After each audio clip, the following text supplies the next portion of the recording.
Hey everyone, it's Ventus, and I'm here with another episode of Agent Overview. On this episode, I'll be talking about Sharp. So, in Invisible Ink, uh, at this point in this game, when you reach the Nika Sharp Invisible divide here, all of the agents from Sharp onwards have no archive version, at least in this version of the game. Uh, I don't know if Klei plans on releasing an archive version for these agents, but right now all we have is the on-file version. So let's just get into it then. Let's just get into talking about Sharp and what makes him good, what makes him bad. There's really not much to him, and I think this will be a pretty quick episode. So starting with his stats.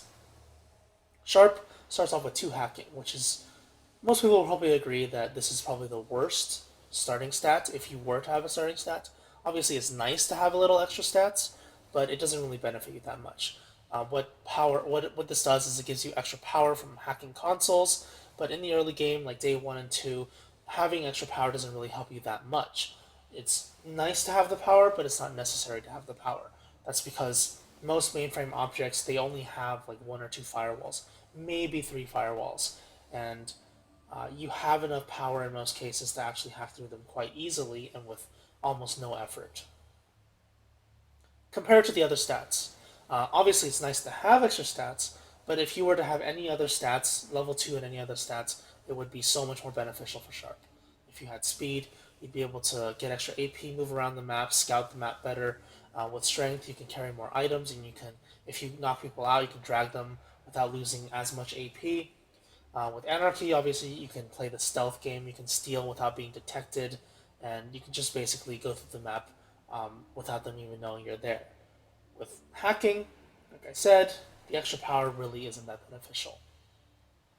Now, Sharp overall is just not a very good early game agent. He's This doesn't benefit him at all, and he doesn't start with any special items like Decker does. Decker has his cloaking rig. On top of that, he basically has no augment. So let's take a look at his augment. Modular cybernetic frame.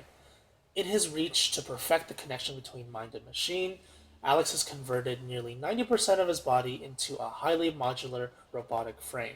So he starts with 6 augment slots, and every time he installs 3 augments, he gets +1 KO damage to melee weapons. This is a really powerful augment, potentially. It's potentially one of the most powerful augments in the game, just because he's able to have 6 augment slots. That's a lot of augment slots. But the problem is, in the early game, which is when he's really terrible, he has no augment, no starting items, and basically he has no extra stats as well, because the hacking doesn't really do that much. You can think of it as he has nothing. He really has nothing. He's just a blank slate, if you want to think of it that way. He's a blank slate, and you can mold him however you want. And after you mold him to a certain point, he becomes ridiculously good. That's the agent that Sharp is. He's an agent with heavy reliance on other agents to carry him through the early game, and once he reaches day 4, 5, day 6, once he has the augments, once he has the items and the stats, he becomes an incredibly powerful agent. One of the most powerful agents in the game. But, of course, he has to reach that point. So, talking about this augment.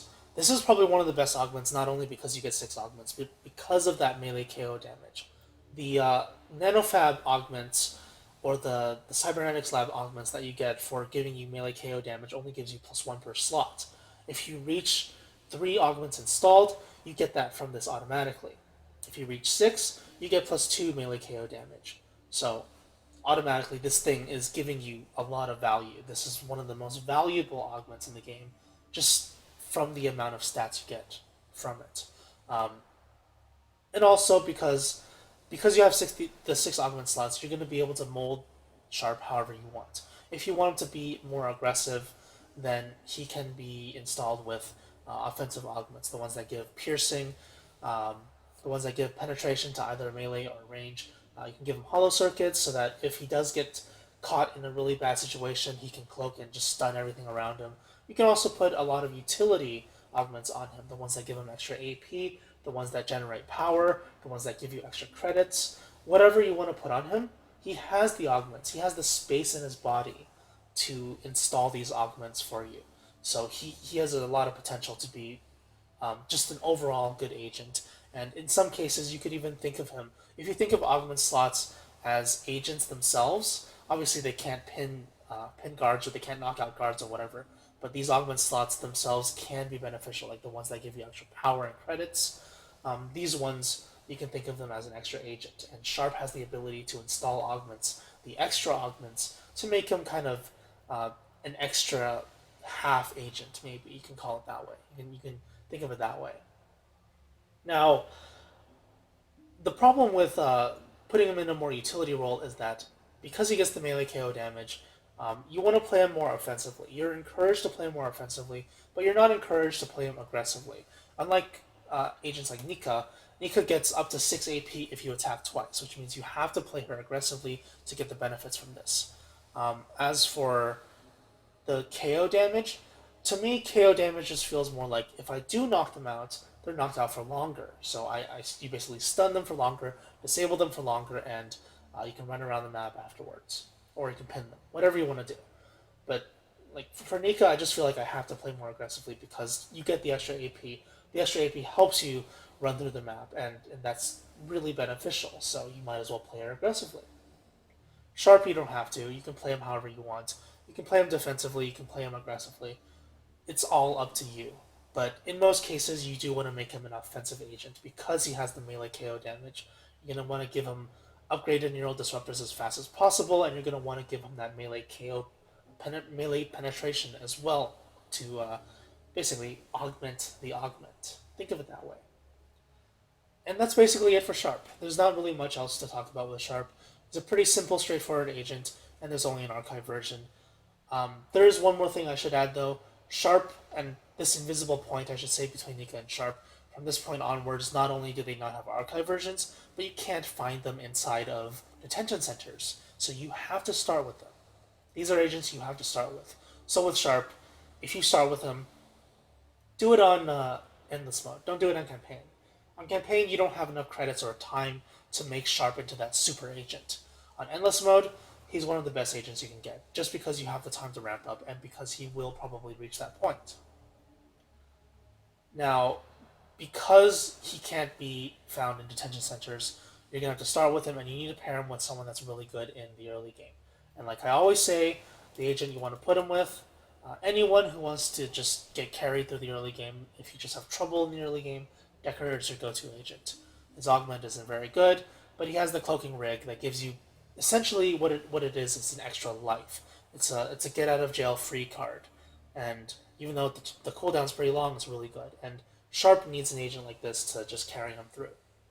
Other agents that do decently well with Sharp, I guess I could say that Banks does decently well. Not necessarily in the very start of the game, but as you start getting more melee KO damage, as you start getting more augments and getting a little bit stronger, probably around day 2 to 4 or so, Banks becomes a little bit better. She gives you accessibility to different parts of the map through the locked doors, and she can provide support with the paralyzer that she gets. So Banks is pretty good with Sharp as well if you want to kind of utility support agent, the anarchy agents to back Sharp up. Agents that I wouldn't put him with, I guess the biggest one would be Nika. Both Nika and Sharp require a lot of resources to be good. They need items, they need stats, and they need augments. But because you only get a limited amount of items and resources through each mission, through each day, you don't get to allocate these resources very well. You have two really powerful, potentially really powerful agents that you need to invest a lot into.